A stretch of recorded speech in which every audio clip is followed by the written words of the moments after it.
Here we go, getting broadcast. Hi Founder fans, welcome. Here we are. Just made it. I just remembered to put my phone on airplane mode, or that would have distracted us. Welcome to Founder of the Day. We are going to have a live view. As people start rolling in here, I just want to say hi. I hope everyone's doing quite well. We moved it to 9 o'clock this week. Apparently, I forgot to mention that at any point all week, so I apologize. Anyone who expected to see this at 7. We're doing it at 9 this week, although I moved it to 9 because there were people on the West Coast who couldn't do it at 9 o'clock, at 6 o'clock Eastern Time. It was too early. I'm also being told now that 9 o'clock Eastern Time is too late for certain people, so I think next week we're going to try it at 8:15. I hope you'll forgive me. This is still a young channel. I'm trying to find the best day for everyone, so we're going to try it at 8:15 next week. Okay? Hopefully, I don't know if you guys are hot like I am, but it got real warm. I moved north to central New York because I don't care for the heat. And hopefully, I don't get too sweaty. I had to turn off my fans and everything so it's not too loud for you. And I had to put on some lights so you could see me.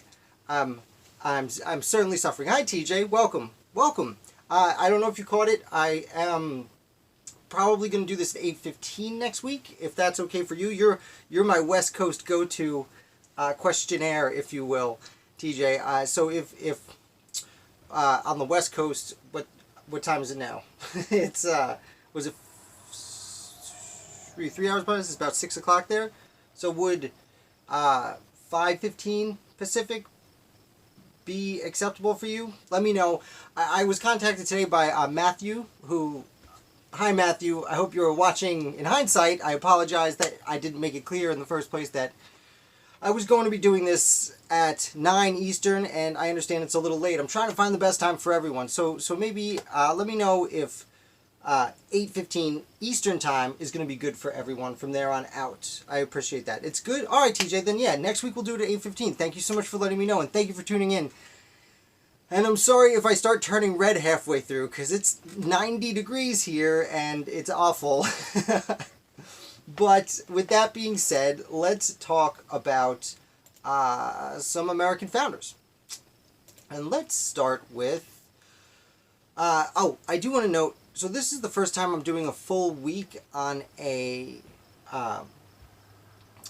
Wednesday. Since we've moved it from Saturday to Wednesday, this is my first full week going through the previous week's articles. And that means that I'm starting last Thursday, the 21st of May.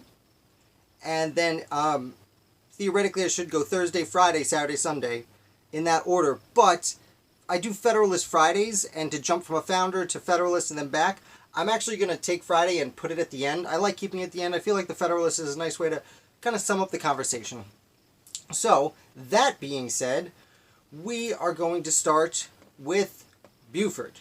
Abraham Buford, who was part of the Waxhaw Massacre. And essentially, Abraham Buford was in North Carolina. He was a colonel in the Continental Army. And he was, after... Alright, get your head in it. Alright, I'm in. After the siege of Charleston, Buford was leading men and didn't make it to Charleston in time for the siege. And then Charleston was taken by the British, so Buford was leading his men away to go join another section of the Continental Army. And during this time, he was caught up to by the British. Actually, Banastre Tarleton, who is a name you might recognize. He was one of the better officers in the British Army during the war, one of the biggest nuisances for the American Revolution, the revolutionaries. And he was known for being brutal, and he got that renown because of the Battle of the Waxhaws, also known as the Waxhaw Massacre. And the Waxhaw, to my understanding, and I'm not from the area, is a region of North Carolina. And he was traveling, Buford was traveling through there when he was caught up to by Banastre Tarleton. Banastre Tarleton sent him a message, of truce saying, please surrender. And Buford sent back a message saying no. And Tarleton attacked. And very quickly, they were still moving, and they thought Tarleton was further behind than he was. They thought they had more time, so they were kind of surprised by the attack. And Buford's men lined up, and the wagons with the goods started leaving, but the British just, they took the first volley, but then really came through and got right in on the Americans. It was not very good on the part of the Americans, and the Americans fired back, and very quickly Buford realized, oh no, this is not going to be good. But so Buford decided he wanted to stop fighting. He wanted to surrender pretty much right after the battle started. They sent him the offer to surrender. He said no thanks. Then the attack started, and he immediately said this was a mistake. We should have surrendered. So he sent someone in a white flag to go surrender. The problem is, as soon as the Americans fired the first volley, Banastre Tarleton's horse was killed, and Tarleton fell with his horse. Now, Tarleton was okay, but the British troops didn't know that. All they know is they saw their officer fall. And since their officer went down, their commander went down, well, they kind of lost control. Not just out of anger, but also because the overseer was not there to oversee. By the time Tarleton collected himself and stood back up, the British had started massacring the Americans. As I said, Buford did send a white flag out to try and sue for peace, and they did halt the... To Tarleton's credit, he did try to halt the battle as soon as he could, so it seems. But the Americans afterward claimed, hey, we sent out a surrender and they didn't stop. They kept getting us. We asked for quarter was the term. Quarter, as in, like, we surrender. The British, on the other hand, said, we never saw anyone come with a flag of surrender, so that's not true. And we'll really never know for sure. It kind of seems like the Americans did try and surrender. Either way, by the time Tarleton collected his men and stopped the hostilities, well, there were a lot of dead Americans. And this became known as Tarleton's Quarter. And Tarleton Quarter was kind of a rallying cry for the rest of the revolution. And when they said, oh, Tarleton Quarter, they basically meant the British are going to massacre you. They're horrible people and they're inhumane. Which was a reoccurring statement throughout the Revolutionary War from several massacres throughout the colonies and then the young states. And I say massacres in quotes because there were a few that were pretty terrible. But for the most part, they were just kind of battles in the war. But propaganda was a thing back then. They might not have called it propaganda, but there was propaganda. And the Patriots did it, like it or not. And part of it was to talk about British atrocities and how inhumane the British were. And Tarleton's Quarter, don't forget Tarleton's Quarter. As for Buford, he did escape the battle and went on to live a fairly long life from there on out. But this is really his big moment, was losing this particular battle. So again, if you have any questions, let me know. And we will continue about Abraham Buford or Tarleton and Tarleton's Quarter. Please let me know. But we will move on. Skip Friday, because we'll come back to the Federalist, and we are going to go to Daniel McKissick. This is an article I'd written a while back, because remember, on the weekends, I reuse old articles, because I've written about almost 800 founders at this point, and I don't want them to go to waste. I know I shouldn't say it like that, but, not everyone's read every article, and not everyone remembers every article I've written like I have. Oh, what was that? I got a question? There was a message in the comments from last week Founders video. Oh, that I didn't respond. You know what? I'm very sorry. I don't respond as quick as I often should. Let's see. I do want to say, I don't know if Ned's here watching yet, but if Ned rewatches, Ned did ask me about chocolate. And the chocolate was more, was pure. And therefore, what's the word? Bitter. He asked about the chocolate then compared to now. And I put out some feelers and found a response. Chocolate was a lot more bitter than we have it today. And I'm not seeing the comments from last week. I will respond to all the comments, I promise. Oh, hi, Ned. I don't know if you heard that. I did, yeah. So chocolate was a lot more bitter. It was just pure. It was like, kind of as I mentioned last week, as I suspected, it was pretty much pure coca, and probably not tasty. Yes, anyway. No, my computer does not want to catch up. The Leffingwell House Museum.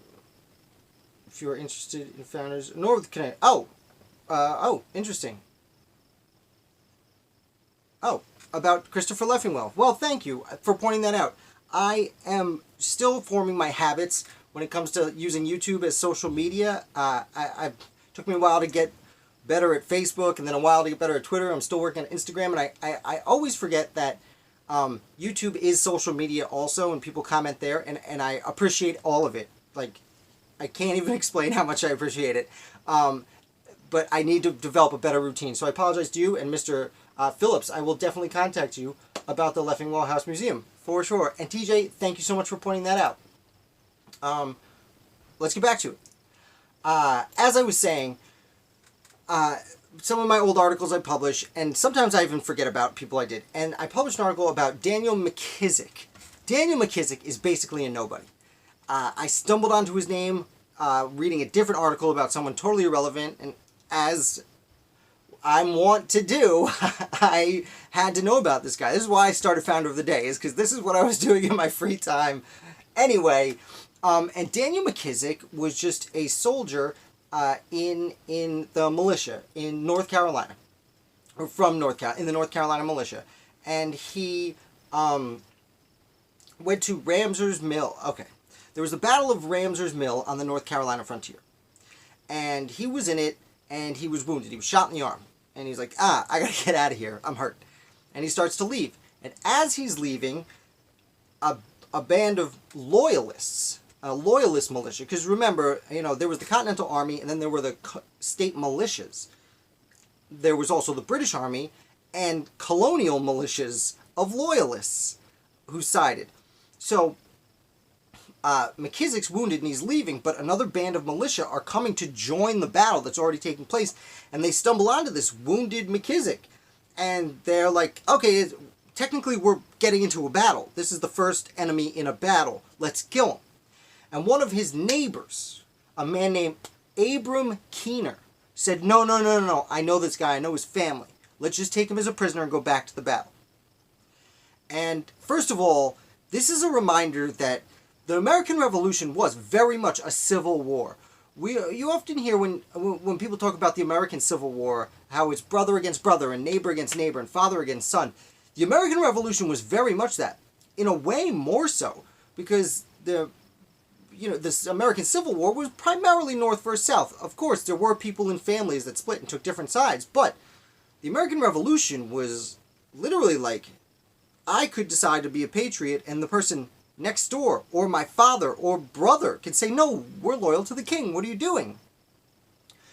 So, to get back to McKissick and Abram Keener, they were neighbors. They knew each other. And he was like, I can't just kill him here. He's wounded, So they took him as a prisoner and went and joined the battle. And then it turns out that the Patriots actually took the advantage at Ramsers Mill. And they had Abraham Keener cornered. And they were going to kill him. And wounded Daniel McKissick said, no. He just saved my life. He spared me, and I cannot let you kill him. And they didn't. They were like, okay. And they kept him alive. And took him as a prisoner. And because McKissick and Keener are so obscure people, I could not find out what happened to them after this battle. I would assume he was taken prisoner and hopefully exchanged at one point. Ramsers Mill was later in the war. But again, it's very, very interesting. It was a very interesting story to me for two obscure people. Again, these are the type of stories I put way more time into researching and end up with less information than most founders who are fairly well documented. At least the wealthier ones and more famous ones. Those are easy to come by. Let me see if you guys have any more questions on McKissick or anything like that. TJ, yeah, the museum would be great.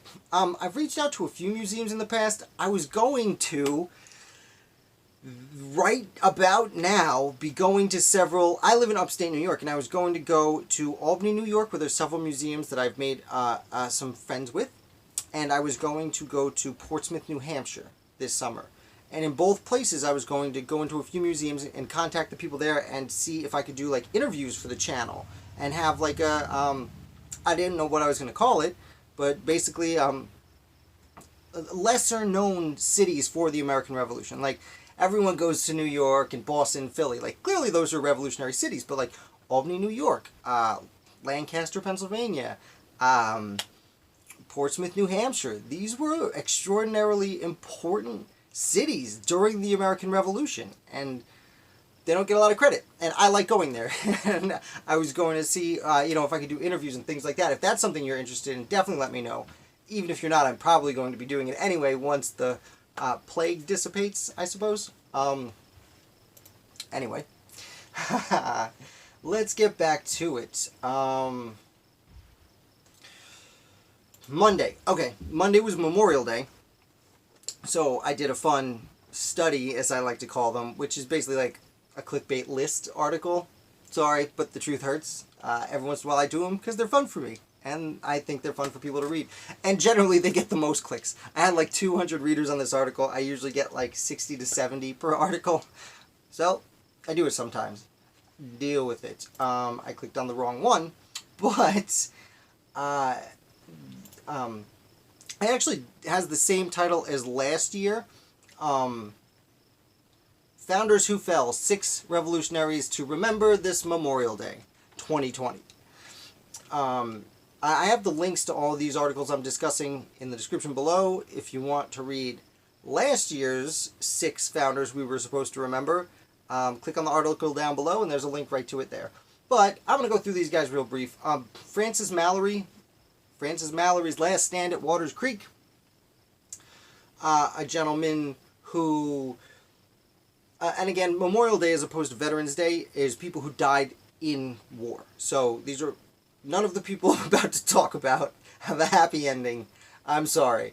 Francis Mallory was very low, not very well known, but he was a colonel in the Continental Army. He was captured as a Revolutionary War. He was freed on parole with the promise that he would not fight against the British again.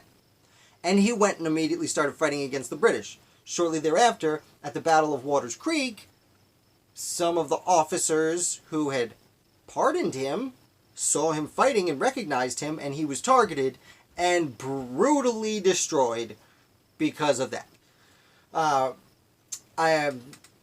Nicholas Herkimer was, again, this article was just 6 founders that aren't really that well known and were martyred during the war. So, Nicholas Herkimer is very, very interesting. Probably the closest to me personally. His story is one of the closest to my physical location. Again, I'm kind of out there in New York. New York's bigger. For those of you who don't live here, it's bigger than you are probably think. Nicholas Herkimer, the Battle of Saratoga was super important. And it was supposed to be a 3-prong attack. Now, General Howe never came up the Hudson from New York, so that prong was destroyed. And General Burgoyne with the British came down the Hudson, and that's what the Battle of Saratoga really was. But there was another man, another general, whose name of course escapes me right now, who came down from the Great Lakes to make a 3rd prong. But Herkimer came out and tried to put a stop to that, and they pretty successfully did. But Herkimer was shot while he was leading his men. He was a brigadier general in the New York militia, and he was shot and wounded, and he was brought to a tree where he lit his pipe and calmly smoked his pipe, bleeding profusely, and ordered his men from the tree. Now, he didn't die from that. He was brought to a doctor and had his leg amputated and died from the amputation 10 days later. So, he might not count for Memorial Day because he didn't really die in the field, but like, I feel like we should make an exception for him, so I did, because it's my channel. Francis Nash is a man who was killed. He was hit by a cannonball at the Battle of Germantown, and Nashville, Tennessee is named after Francis Nash. Joshua Huddy and the Charles Asgill affair. I actually made a video about Asgill earlier this week because I was writing this article and I was like, I gotta make an Asgill video. So, you can just watch that after this if you didn't see it. If you did see it, thanks. I hope you hit like. By the way, if you could hit like right about now, I would really appreciate it. It helps the channel tremendously. It's the best thing you could do because more people find out about Google, YouTube recommends me to more people if you say you like what you see. If you're watching these long form live videos, I'm gonna guess you like it, and I really appreciate you guys showing up and enjoying. Isaac Hayne, excuse me, much like Francis Mallory, was captured and said, no, I won't fight you again, and then went and fight, and he was taken captive again, and like Joshua Huddy, he was hung. And finally I put Dr. Joseph Warren. Dr. Joseph Warren, I've mentioned before. I don't know if I've done a whole video on him. I will probably try and do an interview with... I've met Christian Despigna a few times, who wrote Founding Martyr, which is... There are several books out there about Joseph Warren. This is the one I know best. This is the one I enjoy the most. I highly recommend it. There is a copy in the description below. It is not only a great book about one of the most important founders early in the war. He dies at the Battle of Bunker Hill. Spoiler alert, he dies at the Battle of Bunker Hill, but he is super important to Boston really getting pushed towards independence. He's an amazingly important founder. I could go on for hours, but this is just the Memorial Day one. The book, Founding Martyr, actually also talks a lot about just being in Boston during the build-up to the Revolution, and it's very insightful from that perspective, looking at, okay, this is Boston... just what it was like to be a regular everyday person in Boston at that point in time. Because Warren he didn't come from a broke family, but he didn't come from the upper tier of wealthy families. In fact, the book talks a lot about when he went to Harvard and how it was based on your family's wealth and status was your ranking in your class. And, well, Warren wasn't ranked very high, but he would make his way up in society. A lot of fun story about meeting John Adams when he gave him an inoculation. A lot of fun. Highly recommend it. So those are the 6 founders from this year from Memorial Day. Again, I don't want to harbor too much on them because that would mean we're doing like 13 founders today, and that's a lot of dudes. So, excuse me one second.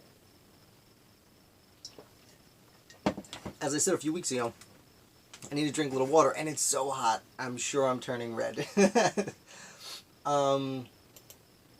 My next 2 founders kind of go hand in hand.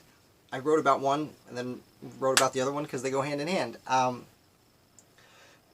Before we move to Vermont, I do think you said something cool. Seeing a movie, leaning on a pipe, smoking a tree, and giving orders. I agree, Ned. Nicholas Herkimer would be, I think, an extraordinary character to make a movie about. Although it's funny you say that. Someone on Twitter this week said, they'd like to see someone's book turned into a movie. I think it was a trilogy of books turned into a movie. And my response was, Unlikely Allies. Here it is. Now, I don't have the cover off. I made the mistake a few years back of taking all the dust covers off my books because I'm a moron sometimes. I thought they were cumbersome and in the way. And I have regrets in my life. But this is a book called Unlikely Allies. This is not in the description. But that is about Silas Deane of Connecticut, who was in charge of the first spy ring. What am I talking about? He was the first ambassador to France before there was an ambassador to France. He was technically a spy. He was there undercover as a merchant. He works with a playwright and a cross-dresser. It is incredible. It's one of those stories where you're reading it and it's like, how is this possibly true? Oh, he's a woman. Oh, he's a man now. Oh, he's a woman. He's a man now. I'm not making this up. Yeah, I recommend that book too. If you do want to buy it, do me a favor and click on the link below and then search it. It costs you the same price if you buy a book through one of my links, and Amazon gives me like 50 cents per book you buy, so do me that solid. I would appreciate it. I also should mention while I'm saying it, if you do want to support the channel, I do have a Patreon page, and I'm trying to get rid of, it says Streamlabs here. Once I hit, I'm going to change it to $25 a month. I'm going to pay that off. And I also have t-shirts with my logo on it and t-shirts with some cool quotes I really appreciate. Pick up any of those. Anything that you buy would help because I'm just, not trying to be wealthy, just trying to pay down some of the costs of Founder of the Day. Anyway, let's go to Vermont. Thomas Chittenden. Thomas Chittenden lived most of his life in Connecticut. And then in 1774, just before a revolution breaks out, he moves to Connecticut. And he quickly made his way up the ranks of people in Connecticut, people of Vermont. And I'll remind you that Vermont, in January of 1777, right after the United States declared independence, 13 states declared independence. Vermont, which New Hampshire thought was part of New Hampshire, and New York thought was part of New York, well, they thought they were their own thing. So they declared independence from everyone and became the nation of Vermont, or I should say, the Republic of Vermont. Let me say it again. The Vermont Republic is the style they preferred. So, the Vermont Republic, as an independent nation would, wrote a constitution and elected officials and elected a president. And that president was a man who had only been there for 3 years, Thomas Chittenden. And Thomas Chittenden spent the next 20 years as the chief executive in Vermont. In fact, he was president, and then finally in 1791, the United States said, okay, Vermont, you can be the 14th state, and he went from being president of a nation to governor of Vermont. Now, two things here. First of all, I did have a reader point out to me that I claimed in my article, and I have updated this, but I claimed in the article that Thomas Chittenden was the only person to be a governor, as a president of a nation, then later became governor of that nation. And I said, except maybe Hawaiian royalty. And it was pointed out to me that was wrong. Sam Houston in Texas was president of Texas and then became governor of the state of Texas. So I apologize for my mistake tremendously. Of course, it's one of those throwaway lines at the end that I kind of say to sum things up. Then I messed up. Sorry, I don't know a ton about the history of Texas, although I know enough about Sam Houston where I should have known that. And then actually I questioned myself about California, if California happened to have the same situation. And then I move on to, the second thing is, he was president of Vermont when something called the Haldimand,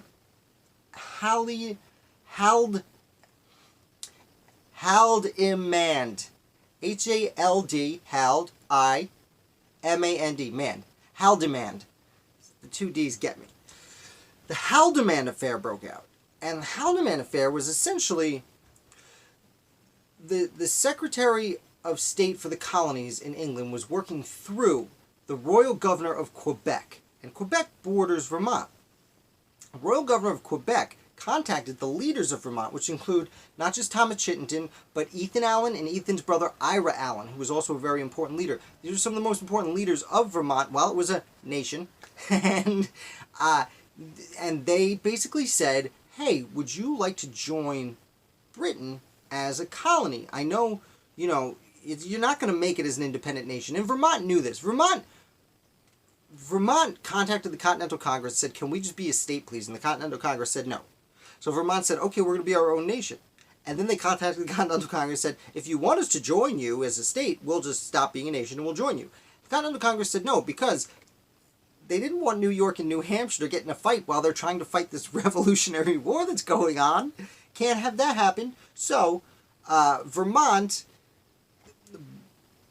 Britain, through Quebec, contacted the leaders of Vermont and said, hey, would you just like to be your own province here? Because if they're not going to let you ever be a nation. You know that, right, Vermont? The states are never going to let you be a nation. And basically, Vermont negotiated, and it seems that Vermont said, okay, we'll be a province of you if we can't be a state. And they kind of held it in suspense and used this as a bargaining chip for the United States to become a state. And then it kind of died out because it became an affair. These conversations were carried on in secret, and then the secret got out, and then, lo and behold, no one wanted to talk about it anymore. And it faded away, and then, as I said, Vermont became a state in the Union. Let's see, any questions? No, not yet. Now, we're going to talk about the person I wrote about today. Because when I said Thomas Chittenden just now was governor and then president and then governor for the first 20 years of Vermont's existence, well, there was 1 year that he just kind of briefly retired. He just didn't want to do it for a year before he came back. And the person that stepped in was Moses Robinson. Now, Moses Robinson is not known for being president of Vermont for a year. Although I will say he's the only other person to have been president of the independent nation of Vermont Republic. Robinson's father, Samuel, was one of the founders of Bennington, Vermont. And when the war broke out, Robinson and 3 of his brothers all joined the revolution in some capacity. And he fought briefly, but Robinson was then called up. Vermont wrote this constitution, and they elected Chittenden as president, and they chose a Chief Justice of the Supreme Court. And Moses Robinson was chosen as the first Chief Justice of the Supreme Court of Vermont. And he sat in this position for 8 years. I can do math. 8 years. Until 1785, when he seems to have retired. But his father actually died years earlier in the 1760s. He was sent to England to figure out if Vermont was part of New Hampshire or New York. At the time, his father was arguing they were part of New Hampshire. But after he was Chief Justice, Chittenden went to the Continental Congress to do exactly the same thing. Except instead of saying we're part of New Hampshire, not New York, he was saying, no, we're our own place. Can we please be a state now? And then that didn't work out for a while. Until a few years later in 1791, when Thomas Chittenden became president, Moses Robinson was elected one of the first 2 United States senators from Vermont. So that's a brief history of Moses Robinson. Again, let me know if you have any questions. Sorry if I'm a little rambly today. I'm really hot right now. As I said earlier, I moved north because I like the snow, and I like the cold. People don't seem to. I do. So if there's no other questions, I'm gonna take a sip of water, and then we can get on to our Federalist paper for the week, which is excuse me, Federalist 81. It's cold water. I put ice in it. Federalist 81. Written, of course, by Alexander Hamilton. Published for the first time in June 1788. He's again talking about the United States Supreme Court. And as we discussed last week, many anti-federalists were afraid that the judicial department and the Supreme Court would hold power over the would hold power over the legislature. And interestingly enough, the anti-federalists in this case argued against separation of powers. I'm fine. Thank you, TJ. Thank you for your support. I really appreciate it. Federalist actually, oh man. Yeah, we're gonna do 8:15 next week because now it's 9:30 and I'm getting a little sleepy. Many anti-federalists argued against separation of powers when it came to the Supreme Court because, hey, Supreme Court, why did they get to make the decision? They're not elected. But Congress and the Senate, they're elected, so they should make these decisions. Hamilton argues this by saying they can't be elected. Elected officials have to get re-elected. And he's echoing the argument from the paper last week. They have to get reelected, and if you have to get reelected, then you're going to have some partisanship.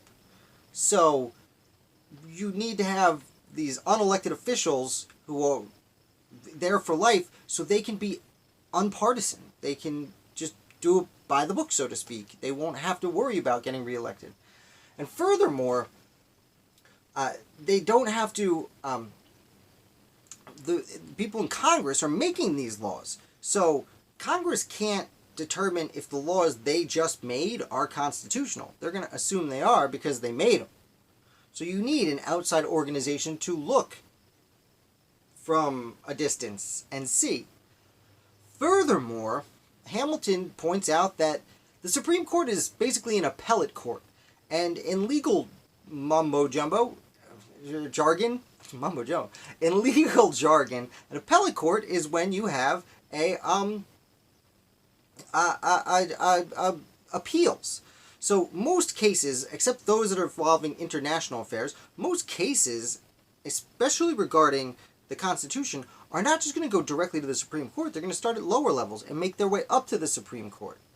So it's by that point, it's not that the judicial department just gets to jump in and say, no, Congress, this is what we think. No, it has to go through many processes just to get there.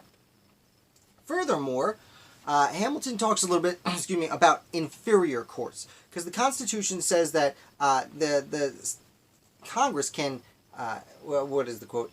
Ordain and establish lower inferior courts as they see fit.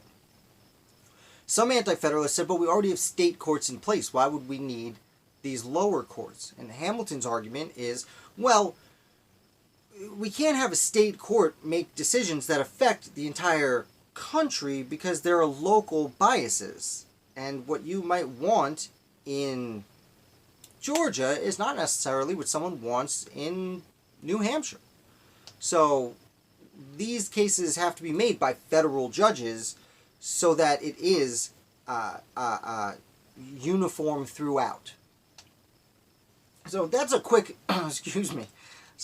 quick summation of Federalist number 81. I did see something pop up. Usually sleep by 9 too. Okay, Ned, well, I said earlier, would it be better if we did this at 8:15? I don't know if you're on the East Coast or not, but Matthew, who joined us last week, contacted me today and said he can't make it because he is in bed by 9 also. I'm usually a little bit more of a night person. My kids have a weird routine. Like, one of them's just going to sleep now. I hope that doesn't make me look like a bad parent. It works out easier for us. If he goes to bed at 7, he stays awake till 8:30 and wakes up at 5. If he goes to bed at 9, he sleeps until 7. It's just better for everyone. But definitely let me know what you think. If 8:15 would be a good time tomorrow. Because if it works out, TJ said it works out. And Ned, if that works out for you, and between you guys and Matthew, you are my first people on the live train. So if I can get all three of you in one place, then great, then we'll do it. And everyone else will just have to deal with it. I would really appreciate it. Oh, I see something coming through. Pops up on this screen before it pops up on this screen. Now read it fine. I can always miss the live session. I don't want anyone to miss the live session. That's not... You're East Coast. I can always write... Well, like I said, we do it at 9. We did it at 9 today. 8:15 is a little bit earlier, and then we do it about 45 minutes. You get to bed right afterwards, and everyone's happy. You must be the night out. It's TJ. You're on the West Coast. You live very far away, and it's not. I won't say, oh, Tara X, Tarot. No one's gonna judge me as a parent. Tarot, I didn't know you were there. Let me know if 8:15 will work for you. Also, I really appreciate it. For some reason, it's not. YouTube is not giving me all of the... It says no one's watching right now, and clearly that's not the case. So you guys are responding to me. So yeah, and no, TJ, I'm actually a night owl. I do a lot of reading after everyone goes to sleep. You can go earlier. Oh, okay. Well, interesting. Thank you for saying that, TJ. I will go earlier. Like I said, I'm going to do 8:15 next week. I think it'll be better for everyone. Because there are going to be people, as the channel grows, and there's millions of us in this conversation, I think there are going to be other people on the West Coast at 4 o'clock who are working. But, 8:15 is 5:15 over there, so hopefully people are getting home. Hang out during dinner? I don't know. I'm trying.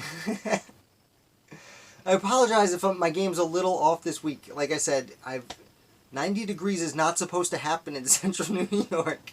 That's why we don't have AC, because we moved north instead. Okay, cool. Let me see. We've gone through all the founders this week. Like I said, if you guys have questions now or anything of that nature, excuse me, please ask. Before I go, you can always hit me up on, Facebook or Twitter, or leave me a message here, or email me. I don't know if my email's in the description, but it's all over my website. Feel free to do that. And that's pretty much all I got.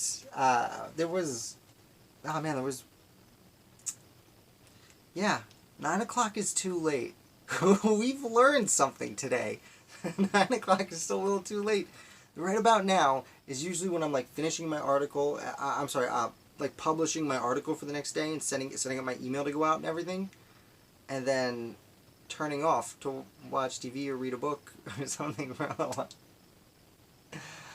No question. All right, thanks, Ned. I'm not going to keep you guys anymore. I'm kind of rambling now, but thank you all of you for commenting and hanging out. This is always fun, and I'll be back with another video for you tomorrow and the next day, and hopefully you guys come back next week.